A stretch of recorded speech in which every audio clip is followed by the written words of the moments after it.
Hello everyone, ৰাতিপুৱাই শুই উঠি এয়া গা পা ধুই মই 20% ৰেডি টুম্পিৰ বিয়ালৈ বুলি। এয়া দেখিছেনে আমাৰ গিৰমাল্লিকা আহি পালেহি, একেবাৰে ধুনীয়াকৈ সাজি কাচি। পিছে আমিহে ৰেডি হ'ব পৰা নাই। গিফ্ট কেইটা পেকিং কৰি ছুপাৰ ফাষ্ট আমিও ৰেডি হৈ গ'লোঁ টুম্পিৰ বিয়ালৈ বুলি।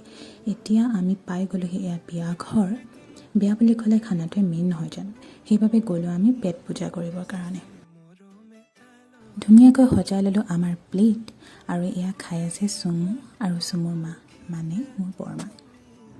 এয়া চাওকচোন, আমাৰ লেট কামাৰ কহি এতিয়া আহি ওলাইছেহিহে।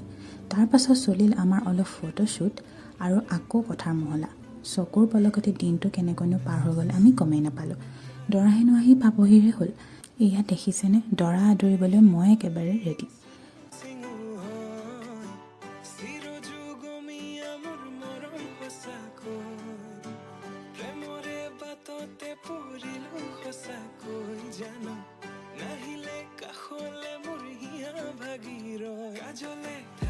দৰাৰ ভায়েকে কইনা খোজাৰ নিয়ম, সেইবাবে এতিয়া দৰাৰ ভায়েকে শৰাইৰ সৈতে আহিছে কইনা খুজিবলৈ বুলি।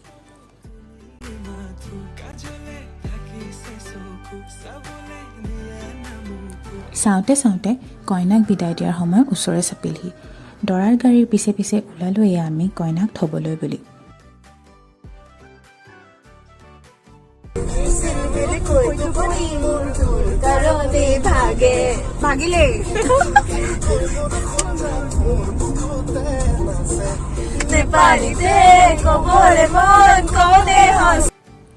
আমি ওলাইছিলোঁ মৰাণৰ পৰা ৰাতি 3 বজাত। আচলতে 3 বাজি পাৰ হৈ গ'ল বাৰু, আৰু দৰা ঘৰ পাওঁতে পাওঁতে আমাৰ হৈ গ'ল ৰাতিপুৱা। তাত গৈ পাই কিছুমান নিয়মৰ মাজেৰে সকলোবোৰ কাম ভালকৈ হৈ গ'ল আৰু আমি কৰিলোঁ আমাৰ উভতনি যাত্ৰা। সঁচাকৈ বান্ধৱীৰ বিয়া বুলি কিমান দিনৰ পৰা যে এক্সাইটমেণ্টত আছিলোঁ, আৰু এতিয়া কইনাত হৈ আমি উভতিলোৱে। সময়বোৰ কিমান স্পীডত পাৰ হৈ যায় নহয়নে বাৰু। নেক্সট দিনা মই ল'লোঁ বাৰ্বিৰ পৰা একেবাৰে বিদায়, আকৌ লগ পোৱাৰ আশাৰে। স্মৃতিৰ এগালমান টোপোলা বান্ধি মই পালোহি গোলাঘাট মোৰ ঘৰ। আজিলৈ ইমানেই, নেক্সট ভিডিঅ'ত আকৌ লগ পাম, বাই।